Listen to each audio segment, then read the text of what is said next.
Good morning, everyone. Here's your Southeast Idaho weather and planning briefing for this last Sunday in the month of February. Hard to believe it's already March.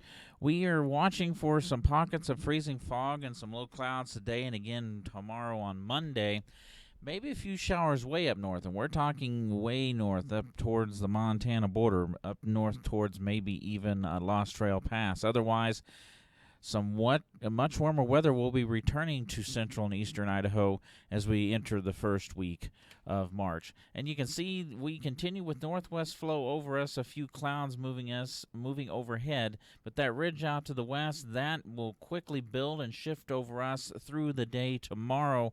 And we'll show you the pattern in a second, and it's not really conducive to bringing moisture in because there's not a lot of moisture there, at least until we get to the end of this week. And you can see in our weather impacts matrix, there's really not much going on. That patchy freezing fog in a few spots today and tomorrow. And we talked about some light showers possibly up towards Gibbonsville and Lost Trail Pass. That is during the day on Tuesday. Other than that, it is warm and dry across the board. Now, we talked about that weather pattern, and here's a look at how things look. This is looking at the pattern if you were to follow it around 25,000 feet. You'll notice the ridge building and pushing through tonight and tomorrow. Out west, we have this trough of low pressure. We have an area of low pressure that's going to develop into a closed low. That's going to stay to the south of us. This northern part of this wave, what is left of it, will flatten that ridge as we go into Monday. There's not going to be any moisture other than just a few clouds and maybe a couple of showers up around Lost Trail Pass. Watch this low as it shifts to the east slowly through the middle part of the week.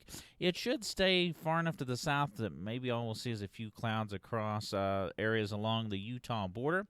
Other than that, low pressure sets up off the coast, and how quickly that area of low pressure moves in is when we'll maybe see some more precipitation by the middle of next week. One of the models continues to move this quickly inland as we go into Friday. The most likely scenario is this southwest flow, and I'll back it up here just a second to kind of show you. The southwest flow out ahead of it lingers probably until Saturday at the earliest.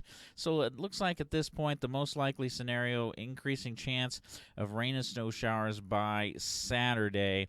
Maybe as early as Friday, but most likely by Saturday. And we're just going to have to play it by ear to see how much moisture does move into our area. But it's going to be definitely warm, especially in the afternoon and evening. So this looks like a pattern where we're probably going to see a lot of melting of snow during the day and refreezing at night. And speaking of today, here are our temperatures for this afternoon.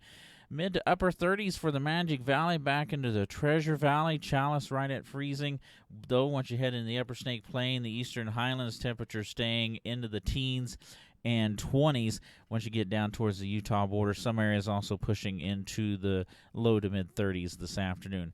And there we talk about these cold temperatures in the morning. 20 around Burley and Twin Falls. Single digits up in Island Park, also over towards Driggs. Stanley right around 5 to 10 below zero. The same for the Copper Basin, maybe 15 below zero in the morning. For tomorrow afternoon, continuing to warm up across the area. You see up north temperatures staying a little bit cooler. That's the sign of inversions holding. We have a little bit of a southerly and southerly wind along the 84-86 corridor. We have a bit of a down valley wind from the northeast across the Magic Valley. That's keeping temperatures going above the 40-degree mark tomorrow, and temperatures only start warming up from there. Stanley may be 35 to 40, the same with Chalice for tomorrow. Tuesday morning, just a little bit warmer, but you still see a lot of single digits and teens across the region, mid-20s into the Magic Valley and Treasure Valley. We warm up to the upper 40s in the Magic Valley, low 40s around Pocatello and American Falls. Finally inching above freezing at Idaho Falls on Tuesday, near 40 across portions of the Central Mountains and the lower elevations. We're looking at 20s and 30s once you get way up on top of the ridges. And Wednesday morning, we still are warming up. Temperatures in the Magic Valley along the 84-86 corridor, a little bit warmer than everywhere else, simply because we have a little bit of a wind out of the south coming out of the southern highlands and moving an easterly wind coming across the Magic Valley, but single digits and teens elsewhere. Look at that. Jerome and Burley on Wednesday may push 50 degrees. Going into Thursday, 55 at Burley. Many areas pushing into the 40s now in the afternoon. And for Friday, near 30 degrees in the Magic Valley. We might even see some mid-50s down towards that region on Friday, and many areas pushing 45 to 50 on Friday.